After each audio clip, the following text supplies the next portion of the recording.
第141章吸收紫色能量。望着怀中那浑身被烧得极其狼狈的萧炎，云芝俏脸微微一变。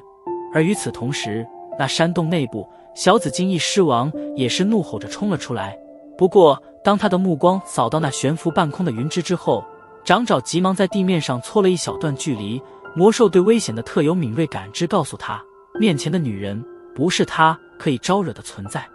就在小紫金翼狮王准备后退之时，云芝却是俏脸冰寒的一挥手中长剑，一道巨大的青色锋刃从剑尖之中爆射而出，闪电般的劈砍在了前者身体之上，顿时火花四溅。呜！遭受重击，小紫金翼狮王巨嘴中发出一声凄厉的低吼，只见其背面之上那层紫金防御竟然被云芝劈出了一道狰狞的裂缝。该死的，竟敢伤我儿子！